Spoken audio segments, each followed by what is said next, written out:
Hey everyone, Okay. welcome back to the show. And I am really excited today. I have Liz Wilcox on the show today, and we are going to jump into email marketing, especially like how can we simplify the process? How can we get emails out? Let's be honest, can we write emails under 20 minutes, right? Like we don't want to spend too much time writing emails. And then once we are into our email marketing, how can we turn our readers into customers? So Liz, welcome to the show. Oh my word. I am so excited. Allison, always bringing the Mickey vibes. I feel at home. I'm in Florida. I'm next to Mickey right now. So I am so ready to go. I'm really excited to talk about email. I am too, because I think it's so important for every business owner, entrepreneur to have an email list and building that email list and talking to your audience, talking to your followers. But before we get into your magic when it comes to email marketing, tell us about your business and how you got into email marketing.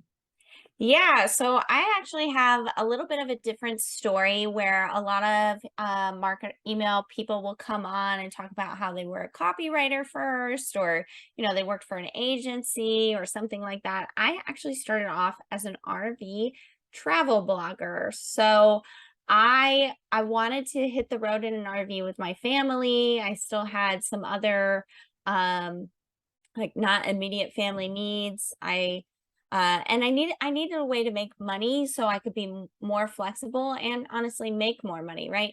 So, I Googled, of course, how to remote work, how to make money online. Blogging came up, and I said, "Oh, you listen to webinars, you go to all these big launches. Oh, you can make $100,000." So I ate that up like cookies. I was like, okay, that's what I'm going to do. So I started a blog, and right off the bat, when you listen to podcasts like this, go to launches, everybody says, "Oh, you need an email list. You need an email list," right? And so Mama didn't raise no fool. I started my email list. And from there, I just started, really focusing. Of course, I was still blogging, networking, all the things, right? But I was really focusing on building that list because everyone was saying, the money's in the list. And guess what? I didn't start a blog as a hobby. I started it for money. So no shame there. So I knew, okay, if the money's in the list, I'm going to build the list. So that's what I did. I ended up my very first book was it was just an ebook. It was like $10, and I made something like $7,000 in 90 days. It got picked up by an international sponsor. I ended up creating some more products, and through the years, and once my email list was about 3 years old, I finally did the thing that they say to do, make your online course, right? So I made my course, and what I did first, and this is what you've got to know about email, especially if you're a service provider, you're thinking of creating a digital product, you want a little extra income. What I recommend is just asking your email list, "Hey, I'm thinking of X idea. Are you interested?" Right? This is the importance of having the list before you create the product, or as you're building out your services. Your list will tell you what services and products you need, right? So I said, "Hey, I'm thinking of creating this course on RV maintenance. Are you in?" I had 141 people click yes, that sounds interesting. I did a traditional Monday through Friday, cart open, cart closed type of thing. A few months later, I ended up selling all 141. So if you don't know, that's a crazy conversion rate. And that's how I really got into email marketing, was when, if you're watching the replay of this, you can see Allison's face, but if you're just listening, she was like, "What?" Um, looking for a spot to say something, right? But that's when I knew, when I started telling people about that, that's when I knew I needed to go all in on email. So I actually sold that RV travel blog and went all in to teach people how I do that. And I am sure now all the listeners and those watching the video are now glued to every word you are going to say for the rest of the interview. Because here's the thing, I'm going to assume that most entrepreneurs struggle with writing emails to their list. Like they know list is important. Right. I'm going to have a freebie. I'm going to put it on my blog. I'm going to share it all over social. All they got to do is enter their name and email, and boom, they're going to get the freebie, right? They're going to get what they wanted in return. But how can we really simplify the process to stay front of mind with our audience? Because I think that's key. It's not just about building the freebie, having the list, and delivering the freebie. You have to stay front of mind with your audience. But the thought process, I think most entrepreneurs, because they're so busy doing all the other things in their business, they're like, I have to write an email like almost every week or twice a month.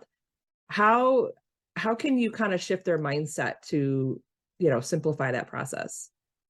Yeah. So, and this is actually the newsletter I'm writing today. What Allison said at the very end there about shifting your mindset. What I want you to know, and maybe, maybe you're driving right now, write this down later, but I want you to remember, I want this burned into your brain. Email marketing is a money-making activity. Okay, I'm going to say that again. Email marketing is a money-making activity. When you can switch your mind about, oh my gosh, email marketing is this not, I do not have time to untangle, into email is a money-making activity and I got to get on this gravy train, then it's going to, it's not going to be as much of, oh, I got to get my email out today. What am I going to say? What am I going to write? Nobody cares. To, oh my gosh, I'm really excited to connect with some folks today. So that's the mindset piece. And that's where I was coming from. So I know as service providers, first of all, even if you're not fully booked out, you're fully booked out, right? Your calendar is a mess. You're likely staying up at night just to get some time off, so to speak, right? Maybe you've got mom guilt because you're spending too much with clients, but then when you spend time with your kids, your clients are blowing up your phone. You're wondering, is this even worth it? I'm tired, and maybe you're like most people and you're even a perfectionist where, where people say, oh, just, put a ball down. And you're like, no, that's impossible. I can't. I have to have everything and I can't sacrifice quality either. The thing about, and what I love about email is you have that direct connection and you're going to be able to maximize your time. You make time for clients because clients give you money, right? You make time for like the selling in the DMs because that feels like a money making activity. So if you can switch your mind about email marketing to, okay, this is a money making activity, then you might free up some time. And today I want to share, now it sounds like a webinar. Today I want to share how you can free up that time. But I really mean it. And I really suggest if you're listening to the podcast, going on YouTube, because I actually have some visuals here. You don't need the visuals, but if you're a visual learner, definitely check out Allison's YouTube because I've got some visuals up right now. So in order to just keep this really simple and just get the email out there, I always say, and Allison and I were kind of talking about it before we hit record, like if your newsletter is taking you more than 20 minutes, you're doing it wrong. I send out mugs. When people win prizes, they get a mug with my face that says this. This is how firmly I believe in this. So first you have a follower, right? And I'm sure you're doing some of this already, right? Whether it's referral based, social media, whatever, you're trying to, find new leads, find new followers, get them on your email list. And then we're just going to turn them into friends. The same way, if somebody, oh, my friend, here's my friend Jen, she's really good at branding. I know you worked with you worked with me, like now work with her, right? Referral based. And you're going to start that friendship. You're going to get on a call. You're going to be friendly, whatever it is you do. It's the same with email. If you just write an email where you're trying to just make a friend, once you get a list full of friends, you can basically turn them into customers. So I call this my email staircase. You start at the bottom, trying to get followers, get them on your list, create friends. And then once you have a list full of friends, the same way I did with my RV maintenance course, you can basically say, hey, are you interested in this? And you're not creating services, you're not creating products that don't sell because you have a list full of friends. They told you what they wanted, right? I never in my life would have created a course on RV maintenance. Y'all, I have never even changed a bike tire. but I knew, yeah, no joke, but I knew that that's what my people wanted because they kept asking me, where can I go for maintenance? Where can I go for maintenance? And so I partnered with someone and created that course, right? I wanted them to go to me, right? So of course, you likely do have the answer for your people's problems. That was kind of unique. But if everybody's asking you for brand strategy and you don't currently have a product or, a one-off service for that, and that's something you feel like you can accomplish, then boom, you know what's going on. If it's something you cannot accomplish yourself, then, oh, I know my friend Allison, my friend Liz, my friend Jen, Roberto, whoever. And then suddenly you're off to the races making referral income, affiliate income, whatever you want to call it, because you have this list full of friends, this network now to help you get the ball rolling.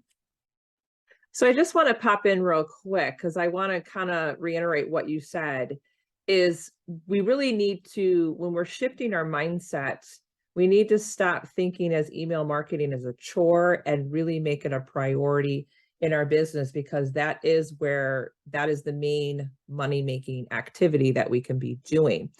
So I think my audience is definitely going to understand that. But I think the next question is like, of course, they're going to start going, oh, just approach my email list as they are my friends. I'm going to ask my friends, I'm thinking about creating this, or maybe thinking about creating this, which one would help you? Which one do you want? But in the meantime, I know they're going to be thinking, what should I be sending them to be front of mind? And how often? That is a question I get a lot. Do I need to be emailing my list every week, every other week? Is there a rule of thumb, or is it just something that the entrepreneur really just needs to understand their audience?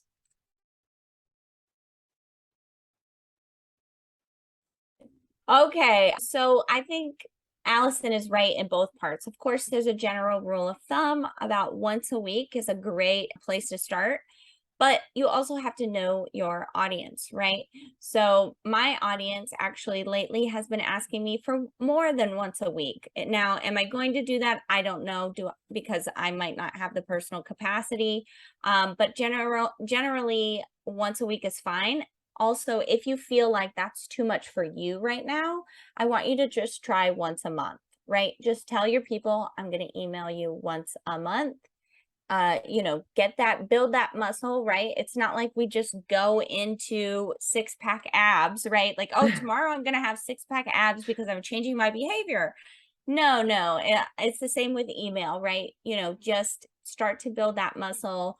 One day you're going to have this list full of friends and customers, right? One day it's going to come easy. It's not going to feel like a chore, but just realize it is like building a muscle. Now, what the heck do you send these people? And how do you create friendships, right? I've got a few different things for you. So, number one, with every email and with email marketing, and this is great for social media too, right? In order to create a friend, you only need like three things really. Number one, you have to show that you are invested in them. So writing emails that show the behind the scenes of the business, even if you're a service provider that's not very B2B, right? Even if you're providing a service to some kind of consumer, you know, people want to see that you're invested, right? So you could even say things like, oh, I just listened to Allison and Liz for an hour about how to make this email list better, about how to not waste your time in the inbox, right? That shows you are invested. Oh, especially if you're asking as a service provider, you're asking people to invest in you, you have to show that you are invested first. Like, here's an example. If I was, in my RV travel blog, I would talk about, where I was going, what I was learning along the way, how I, had a disaster with the black tank. That's where the sewage goes, by the way. And what I learned from it. Clearly, I was invested in the lifestyle. So when they went to invest in the lifestyle too, they went with Liz Wilcox. They went with that brand, right? So show you are invested inside of your newsletters, and that investment is going to come back to you. Number two, share in a relatable way. And spoiler alert, this is the simplest thing you can do. I know a lot of email marketers are going to tell you to tell stories. And I probably don't need to say this out loud, but telling stories is really hard. When somebody tells you to tell a story, suddenly Mrs. Miller, your 10th grade English teacher, is behind your back telling you, what's your thesis? And you better not introduce anything new in the third paragraph that you didn't say in the first. And where's your beginning, middle, and end? This is unclear, but that's not how we write newsletters. That's not how we read on the internet. Sharing in a relatable way can be much simpler. Just share 2 to 3 sentences. I call it a personal update on something that you did since the last time you emailed that person. Whether it's, oh, I just recorded a new podcast episode with this lady who had crazy graphics on her screen. I don't even know how she did it, right? We've all, that's sharing something, interesting about your life where people can relate to that. Oh, yeah. I think I've seen that around. How does she do that? Right? It gets them thinking, and people want to relate to other people. So even if in my RV travel days, my main subscriber was a man in his 60s, my audience was almost 70% men in their 60s. I don't know if you can tell by my voice, but I'm not a man in my 60s, but somehow I was still able to share in a relatable way. People want to relate to one another. And then number 3, Allison and I already kind of talked about this, stay top of mind. What is that for you? What is your, what does your people need, right? And then in general, what to put in there. Again, just sharing your personality, a little bit. You can see mine on the screen. You can probably hear it in my voice. I'm a bit of an extrovert. I love color. I love the 90s. I wear a headband. That's sharing some of my personality. And then share your vision for your clients, right? So this is great to put in your welcome sequence as well. So sharing your vision. What is it that you want? If somebody books you, what is your vision for them? Whether it's, we're going to get your website done where it looks like you, we're going to brand you in a way that makes you feel excited, to share on social media. We're going to get your copywriting done in a day. For me, it's, if let's say it's Liz Wilcox University, my big vision, you walking across that stage and I'm handing you a degree in making money with email. That's my vision for you. Sharing that in the welcome sequence and throughout your newsletters, like a couple times a year, sharing that big vision you have for people, and then sharing a little bit of your values. Now, this isn't to say you have to spew your politics everywhere. Don't do that, right? But there are certain values that you have and that you uphold in your business that your people want to know about, right? One of my values is affordability. I share it in my welcome sequence. I share it often in sales emails, things like that, that connect with the right people. What are some of your values that drive your why? And share those. Why did you get into whatever kind of service you're into? Why do you serve the type of people you serve? Sharing that in the welcome sequence and just, dropping it here and there in newsletters is really going to attract the right people that say, oh yeah, Allison's for me, I'm booking her. Or, oh my gosh, yeah, Liz is the one. I'm going to save up and get that VIP day or whatever, right?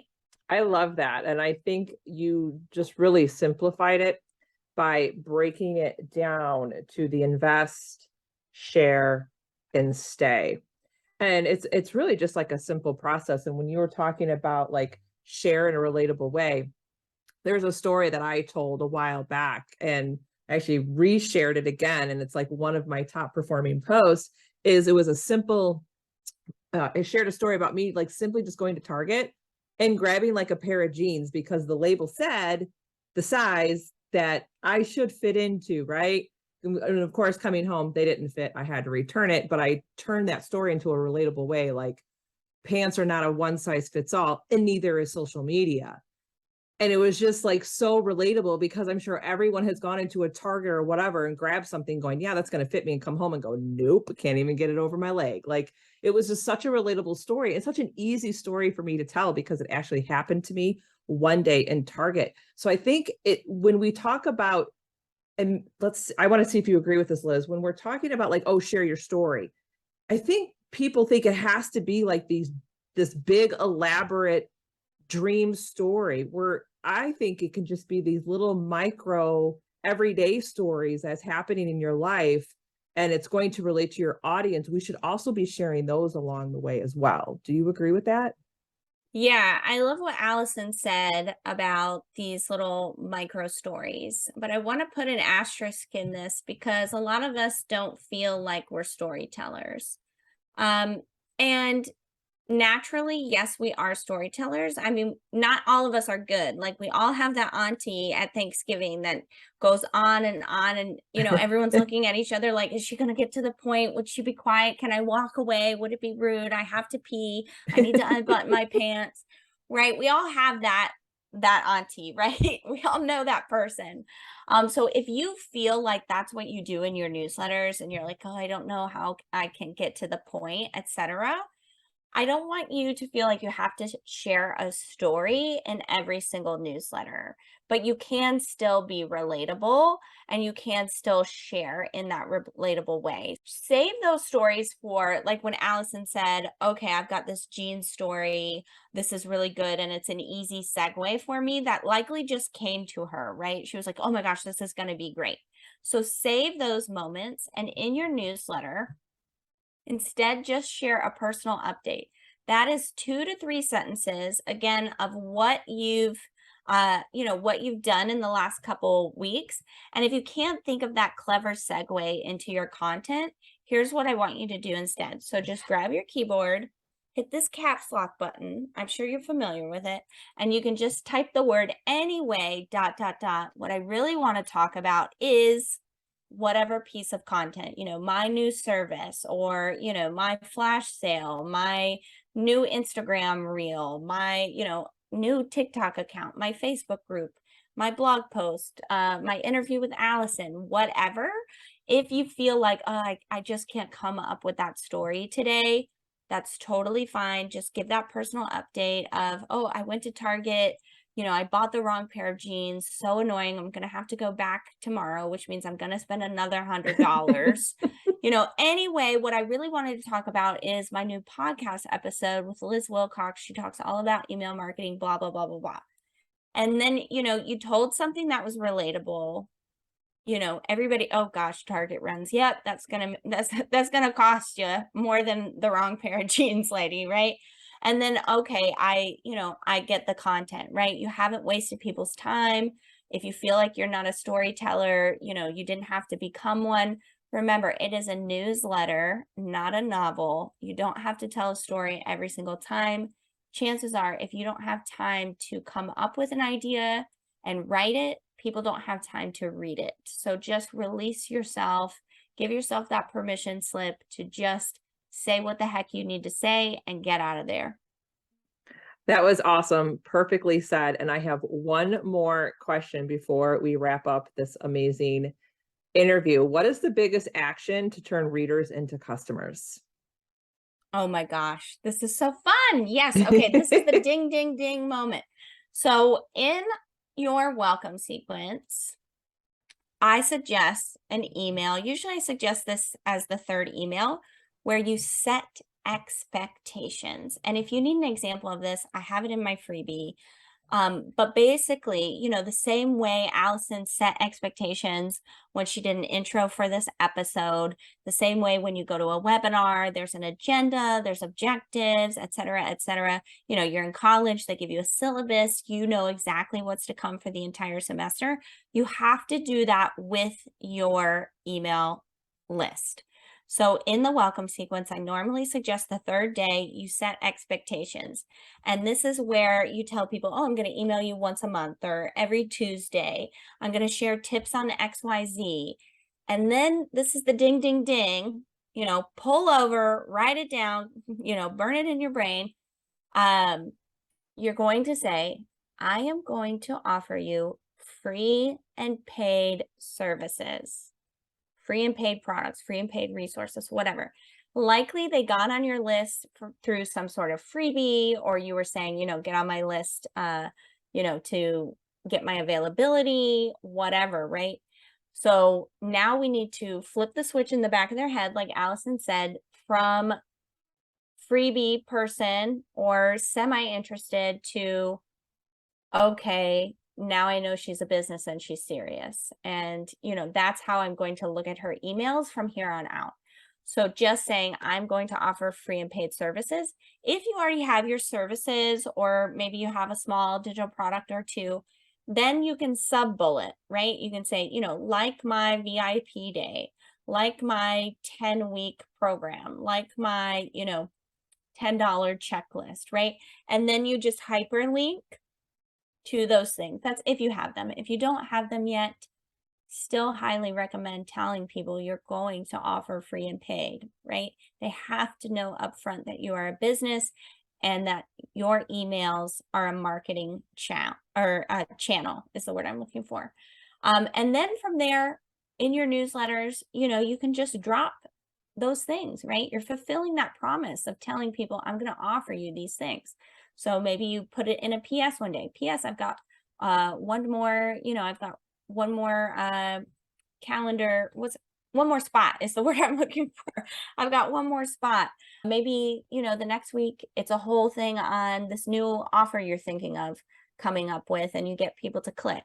Maybe the week after that, it's, your podcast interview with so-and-so, and in a PS, hey, I know I talked about X in the podcast. I actually offer X as a service. Check it out here. So you're just, kind of doing this little sprinkle here and there. And then when you really have something to sell, you can write those sales emails, but always sprinkling in your services, making it very obvious how many spots you have, what you're doing, sharing things like, oh, I just wrapped up a client project. If they give you permission to share a piece of that, doing that in your newsletters. Remember, the people on your list are semi-interested in your services. So don't be afraid of sharing your services and testimonials, et cetera, in your newsletter.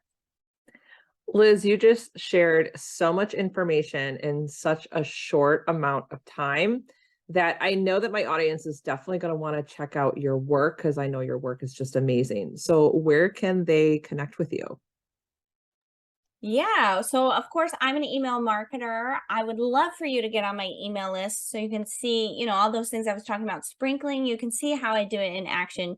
You can go to lizwilcox.com. In the top right-hand corner, you're going to see a hot pink button. You cannot miss it. It says free email swipe. So, on top of being able to see how I do it and strategize for yourself, you're going to get that welcome sequence I was talking about, those newsletter expectations emails. You're going to get that already written for you. It's a 4-part welcome sequence. You can take it and make it your own. You're also going to get 3 newsletter examples, so you can see what I mean when I say, oh, just do this, right? You can see it in action. You're going to get 1 newsletter to show you how to get people to click. You're going to get 1 newsletter to get people to reply. And the 3rd newsletter is going to show you how to get people to purchase from your emails. And if that's not enough, because I know writing from scratch totally sucks, and trying to come up with newsletter ideas is even worse, I've got 52 subject lines for you, all for free. LizWilcox.com. Hit that hot pink button, baby. Thank you so much for being on the show. And I will make sure that all the links are in the show notes. And I just know that the audience is now going to be able to write more magical emails in less time. Thanks again. Thank you.